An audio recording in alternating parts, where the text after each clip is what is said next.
পরমা একাদশী ব্রত মাহাত্ম হচ্ছে, মহারাজ যুধিষ্ঠির বললেন, হে কৃষ্ণ, পুরুষোত্তম মাসের কৃষ্ণপক্ষের একাদশীর নাম কি এবং এর বিধি বা কি, দয়া করে আমাকে বলুন। শ্রীকৃষ্ণ বললেন, হে যুধিষ্ঠির, সুখ ভোগ মুক্তি আনন্দ প্রদানকারী পবিত্র এবং পাপদূরকারী এই একাদশীর নাম পরমা। পূর্বে বর্ণিত একাদশীর বিধি অনুসারে এই ব্রত পালন করা কর্তব্য। এখন এই ব্রত বিষয়ে এক মনোহর কাহিনী তোমাকে বলবো। কাম্পিল্য নগরের মুনি ঋষিদের কাছে আমি তা শুনেছিলাম। কাম্পিল্য নগরে সুমেধা নামে এক ব্রাহ্মণ বাস করতেন। তার স্ত্রীর নাম ছিল পবিত্রা। তিনি অত্যন্ত পতিব্রতা ছিলেন, কিন্তু পূর্ব কর্মফলে এই ব্রাহ্মণ ধনহীন হয়ে পড়েন। ভিক্ষা চেয়েও তার কিছুই জুটত না। কিন্তু তার স্ত্রী নিজ পতির সেবা নিষ্ঠা সহকারে করতেন। গৃহে অতিথি সেবার জন্য প্রয়োজন অনাহারে থাকতেন। স্বামীকে কখনো বলতেন না যে গৃহে অন্ন নেই। পত্নীর শারীরিক দুরবস্থার কথা চিন্তা করে ব্রাহ্মণ নিজের ভাগ্যকে দোষারোপ করতেন।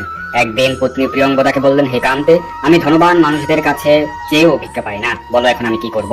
ধন সংগ্রহের জন্য আমি অন্য কোথাও যেতে চাই, দূর দেশে যেতে চাই, তুমি আমাকে অনুমতি দাও। ব্রাহ্মণ পত্নী তখন তাকে বললেন, হে বিদ্বান, এই জগতে মানুষ তার পূর্ব সঞ্চিত ফল ভোগ করে। পূর্বজন্মের কোনো ফল না থাকলে স্বর্ণ পর্বতে গেলেও কিছু পাওয়া যাবে না। হে স্বামী, পূর্বজন্মে আমি অথবা আপনি কেউই ধন সম্পদ ইত্যাদি কোনো কিছুই সৎ পাত্রে দান করিনি। তাই আমাদের ভাগ্যে যা লেখা আছে তা এখানে থেকেই লাভ হবে। আপনাকে ছাড়া আমি এক মুহূর্ত থাকতে পারবো না, কেননা অতিহীনাকে দুর্ভাগা বলে সবাই তখন নিন্দা করবে।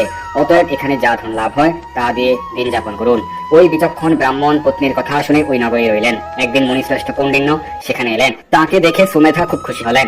ব্রাহ্মণ সস্ত্রীক মুনিকে প্রণাম জানালেন, সুন্দর আসন দিয়ে তার পূজা করলেন।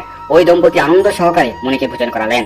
এরপর ব্রাহ্মণ পত্নী জিজ্ঞাসা করলেন, হে মুনিবর, কিভাবে দারিদ্রতা দূর হয়? বিনা দানে কিভাবে ধন বিদ্যা স্ত্রী লাভ হয়? আমার স্বামী আমাকে এখানে রেখে ভিক্ষার জন্য দূর দেশে যেতে চান, কিন্তু আমি তাকে যেতে নিষেধ করেছি। এখন আমাদের ভাগ্য বসে এখানে আপনার শুভ আগমন হয়েছে।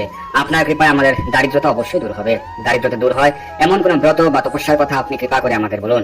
এই কথা শুনে মুনিবর বললেন, হে সাধ্বী, পুরুষোত্তম মাসের কৃষ্ণপক্ষে পরমা নামে সর্বশ্রেষ্ঠ এক একাদশী আছে। এই তিথি ভগবানের অতীব প্রিয়তমা। এই ব্রত পালনে মানুষ অন্ন ধন সম্পদ আদি সবই লাভ করে থাকে।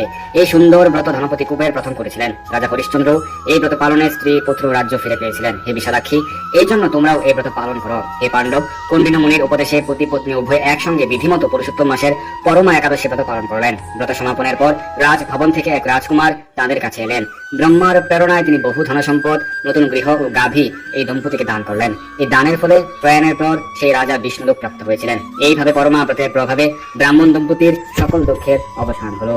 যে মানুষ এই একাদশী ব্রত পালন না করেন, তিনি 84 লক্ষ জনিতে ভ্রমণ করে কখনো সুখী হয় না।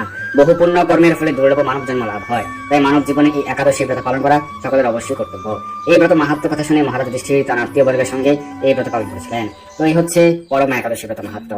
জয় হোক সকলের, হরে কৃষ্ণ।